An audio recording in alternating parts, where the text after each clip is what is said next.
Então, eu separei 3 listas, basicamente, de exercícios, né? 4, né? Se contar com aquele...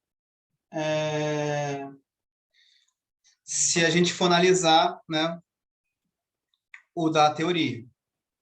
Ah, tranquilo, tranquilo.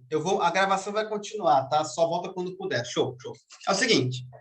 Então, já foi a primeira listinha de exercícios. Bora para a segunda. Essa questão 1 aqui é uma questão de somatória. Então, o que foi errado, descarta, o que for certo, soma. Primeira frase. O latão é uma solução sólida, com certeza. Com certeza.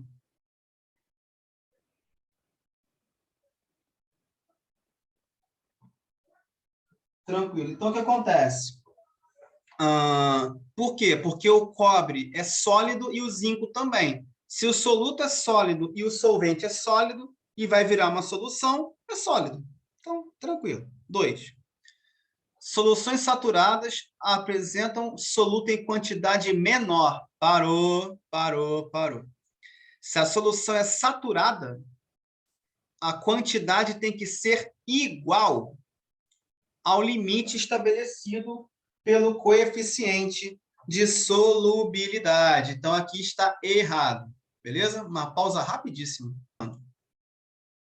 Então, na frase 2, não pode ser saturada. Se a quantidade é menor que o limite do solvente, o correto aqui seria insaturada. Então, a 2 é falsa. 4. A variação da pressão altera a solubilidade dos gases nos líquidos. Verdadeiro tranquilamente. Tranquilamente. Por quê? Toda vez que eu falar de dissolver gás em um líquido, é preciso mexer na pressão. Normalmente, aumentando a pressão. Então, quando ele fala de variação da pressão, quer dizer que a pressão tem que ser mudada. A pressão tem que ser mexida. O que isso quer dizer? Que na pressão ambiente eu não consigo dissolver um gás em um líquido. É isso que significa. Então, a 4 é verdadeira também. Então, temos 1 e 4, né? Bora para 8. O etanol é separado do álcool hidratado, é a mistura de álcool com água, tá? Só para falar. E o etanol é o álcool mais puro possível. É o mesmo álcool de farmácia, álcool combustível, enfim, deu para entender. Aqui a pegadinha é a técnica de separação, porque aqui está falando que a separação é separação simples. Tá errado. Esse que é o erro. Por quê? Porque quando eu vou separar solução de líquido com líquido, o álcool é líquido e a água também é uma solução líquida de 2 líquidos, só sai de um jeito. Solução com 2 líquidos. Destilação fracionada. Mas, Eudes, e a destilação simples? Utiliza onde? Destilação simples é se o soluto fosse sólido e, no caso, o solvente for um líquido. Por exemplo, água com açúcar, destilação simples. Água com sal, destilação simples. Água com álcool, 2 líquidos, só pode ser fracionada, tá? Aqui temos uma pequena zoeirinha, um pequeno lembrete daquela matéria lá de fevereiro, que é a separação de mistura. Raramente essas matérias elas aparecem juntas, mas como normalmente a gente vê separação de mistura antes, então a 8 é falsa.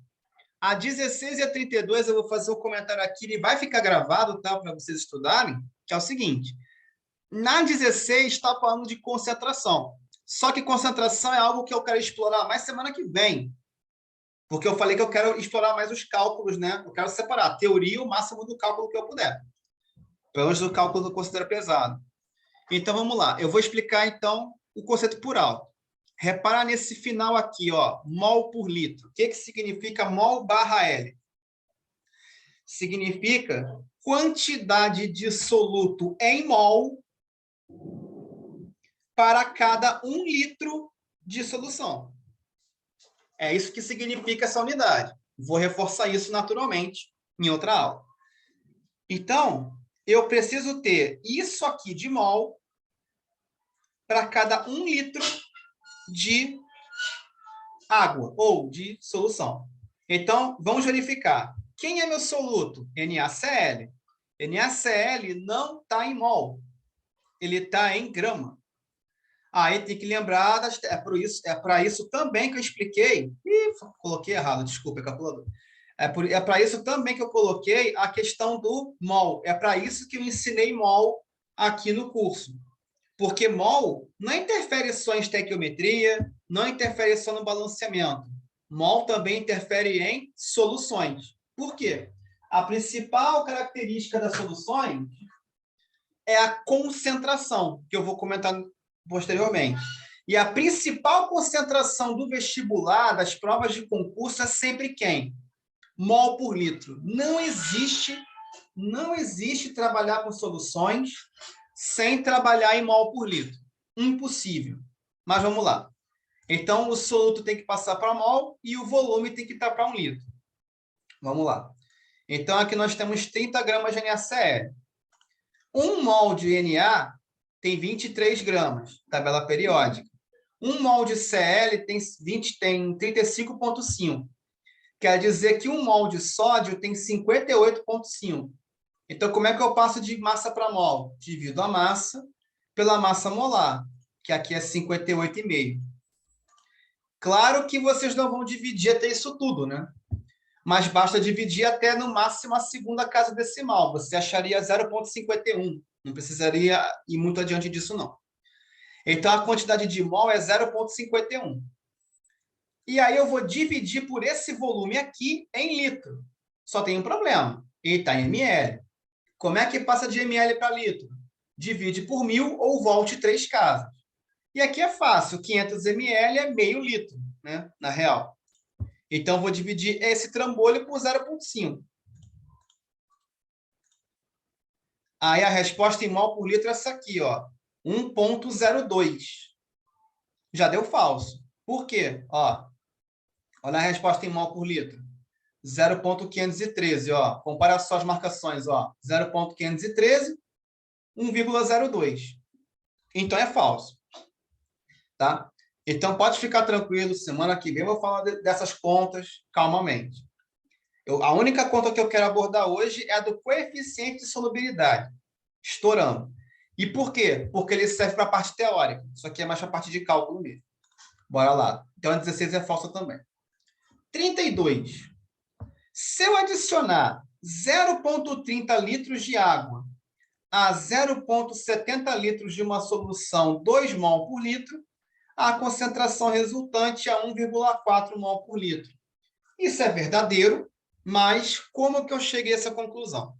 O assunto aqui é diluição. O que é diluição? É eu pegar o volume da minha solução, que era de 0,70, e aumentar. Eu estou adicionando 0,30 litros a uma solução que já tinha 0,70 litros. Então, na prática, esses volumes se acumulam. Eu vou ter 1 litro de solução depois que eu adicionar. Então, se o volume de solução está aumentando, significa que a concentração tem que diminuir. Esse é o ponto. Agora, como é que eu vou chegar nesse 1,4? Vamos lá. Aqui eu tenho 2 mols para 1 litro, mas a solução original é 0,70. Então, para achar a concentração, é só multiplicar 2 vezes 0,7. Eu tenho 1,4 mol dentro da solução. E agora eu vou pegar esse 1,4 mol e vou dividir pelo volume final, que é justamente de 1 litro. Vai dar 1,4 mols por litro. De novo, não é o foco da nossa aula, mas vai ser posteriormente. Então, a 32 é verdadeira. 64. A solubilidade de qualquer substância química. Atenção para isso aqui. A solubilidade de qualquer substância química, qualquer uma, em água, aumenta com o aumento de temperatura. Isto é falso. Isto é impossível. Não rola. Não vai acontecer. Por quê? Primeiro, pela questão do que não posso afirmar de qualquer uma sem saber de quem eu estou falando. Em química não existe isso. Raramente em química eu posso dizer qualquer um pode acontecer tal fator. E segundo, tem um motivo para que isso seja falso. Qual é o motivo? Simplesmente pelo fato de que estamos esquecendo dos gases. Os gases, eles não aumentam a solubilidade com mais temperatura. Eles diminuem. Se aumentar a temperatura do gás, ele não vai dissolver mais na água, ele vai dissolver menos. Então, só por esse fator, a 64 é falsa. Então, a gente vai somar a primeira, que é verdadeira, a segunda, que é verdadeira, com a 32, que é verdadeira. Então, essa soma tem que dar... Aliás, espera aí, esqueci de uma. A 4 também é verdadeira. Peraí, a 2 é falsa. Então, é 4 com 1, 5, 5 com 32. A soma dá 37. Questão 2. Principal característica de uma mistura, de uma solução. Tranquila pra caramba. Letra A. Toda solução, obrigatoriamente, é uma mistura homogênea. Sempre. A não ser que seja solução saturada com corpo de fundo, porque aí realmente vai aparecer duas fases para você. Se eu falar de solução, em química, no caso, mistura homogênea, ponto final, é a principal, é a mais marcante. Bom, aí as outras você pode verificar as falsidades. Segunda opção, possuir sempre um líquido com outra substância dissolvida. Por que que isso é falso? Primeiro, a solução pode ser líquida, sólida ou gasosa. Esse sempre aqui, ó, é que está quebrando a letra B. A solução tem mais de um tipo físico. E eu estou falando que ela sempre vai estar no aspecto líquido? Não. C, ser um sistema com mais de uma fase. Aí, beleza, aí não é mais solução, é mistura heterogênea. Esquece isso. Letra D. Ser homogêneo ou heterogênea, dependendo... Não, esquece. Só pode ser homogêneo. E letra E. Ser uma substância pura. Esquece também. Porque solução não é substância pura. Solução é mistura homogênea. Ponto final. Bem tranquila, né? 3. Vamos lá. Exemplos de soluções. Muito bem. A letra A eu vou excluir por causa da palavra granito. O granito é um tipo de rocha, um tipo de mineral, onde ele tem 3 outros minerais dentro dele. Se não me engano, é feldespato, quartzo e mica. Agora eu não vou lembrar os 3 nomes.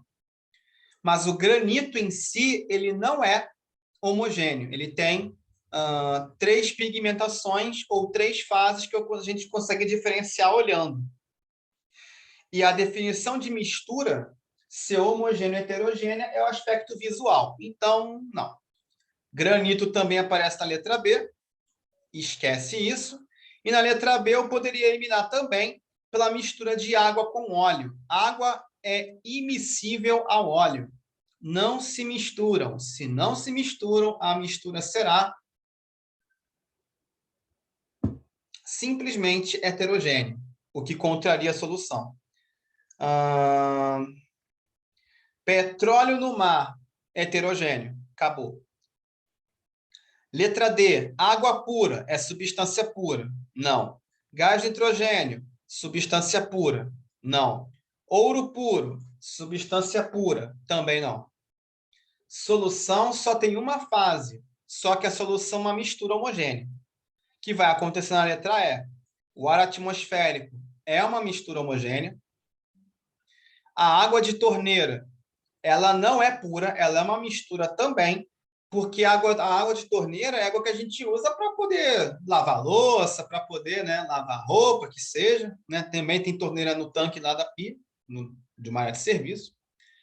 Mas, apesar de não ser potável, ela não é pura, porque ela recebe várias substâncias para matar as bactérias, para eliminar as impurezas da água que se recebe lá da estação de tratamento. Então, não.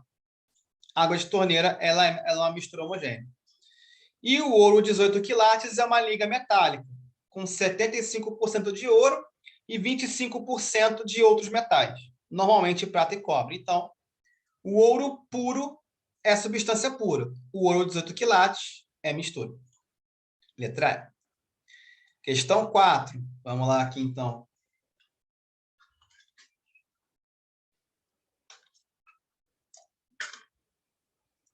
Há uma solução ou mistura homogênea de duas ou mais substâncias, não é importante seu estado físico. Quando algum dos componentes da solução encontra-se dissolvido além de seu limite de dissolução, disse que a solução está supersaturada em relação àquele componente. Uma garrafa de um refrigerante contém uma solução, o que geralmente é constituída por água, sacarose, acidulante, ou seja, para dar o sabor azedo. A ideia do sabor azedo é o seguinte: o refrigerante tem açúcar pra caramba, que é o que é representado pela sacarose. Se a gente fosse beber o refrigerante só se baseando no açúcar que ele tem, a gente não conseguiria beber. Nosso paladar iria ficar sobrecarregado, a gente sentiria ânsia de vômito e iria simplesmente cuspir o refrigerante para fora. O refrigerante é tão doce que nosso paladar não suporta, ele sobrecarrega o nosso paladar. Então, o acidulante, ele é feito para quê? Para diminuir o sabor doce diminuir o sabor adocicado excessivo do refrigerante, para poder nosso paladar suportar. Geralmente é utilizado um ácido da química inorgânica, que é o ácido fosfórico, que é um ácido moderado, não é muito forte não. Enfim, um corante, que é para dar a cor característica do refrigerante, um aromatizante, para dar o cheirinho dele. Eu sei, o cheiro que a gente sente não é verdadeiro. É triste falar isso, mas é isso.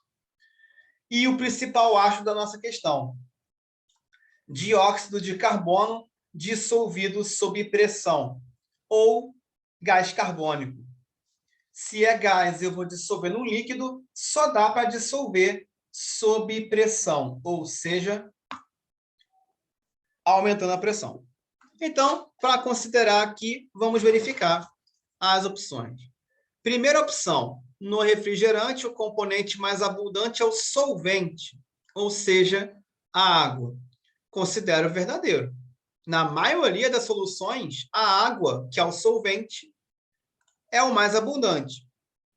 A proporção entre soluto e solvente, ela é a favor do solvente mesmo. 2. O refrigerante apresenta pH menor que 7. Ele mede o pH ele mede a quantidade de hidrogênio disponível na solução. Quando o pH é igual a 7, eu estou tratando de quê? De um meio neutro, onde a quantidade de hidrogênio é equivalente à quantidade de hidroxila.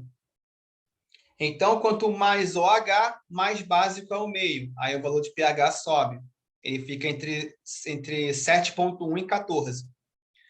Quando o meio começa a ter mais hidrogênio que hidroxila, esse pH ele começa a ficar de 6,9 até 0. E o pH ele vai de 0 a 14. Nesse caso aqui, eu estou adicionando ácido, que é o ácido fosfórico.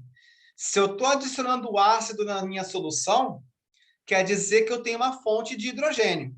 Ácidos, eles são substâncias ricas em hidrogênio positivo, hidrogênio prótico.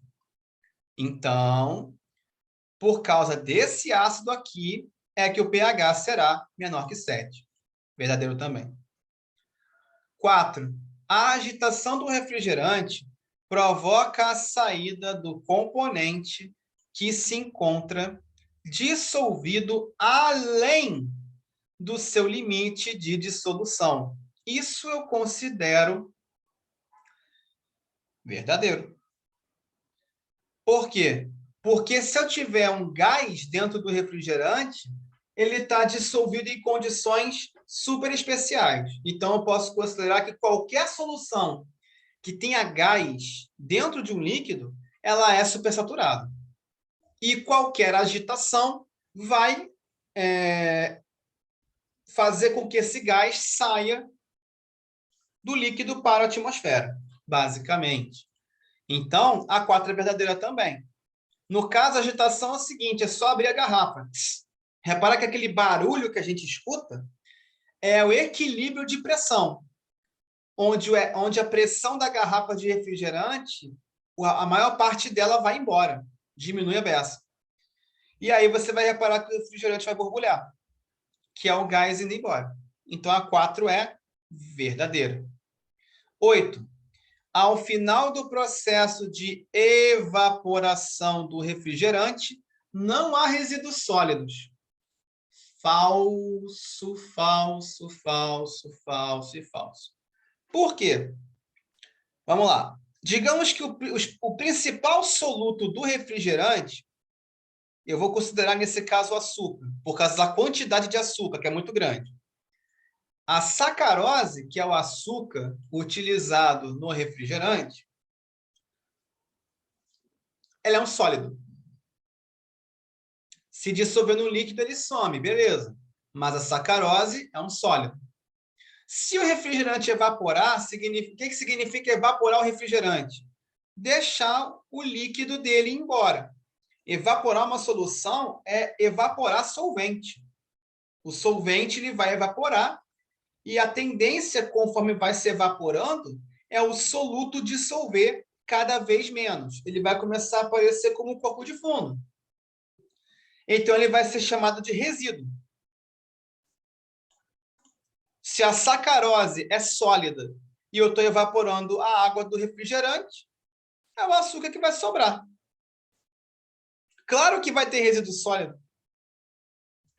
Nesse caso aqui, a palavra não é que está atrapalhando tudo. Então, a 8 é falsa. E na 16, diz o seguinte, que a elevação da temperatura geralmente provoca a diminuição da solubilidade dos solutos gasosos. Verdadeiro, basicamente. Por que isso? Se a temperatura aumentar, o soluto sendo gasoso, as moléculas vão se espalhar mais em vez de se aproximar. Para que um soluto ele se dissolva bem num líquido, as moléculas têm que ter distância relativa próxima. Então, não. Letra A16 é verdadeira. No caso do gás, eu tenho que diminuir a temperatura. Aqui está elevando. Então, vai dissolver menos mesmo. Então, é isso aí. Tem para finalizar, então.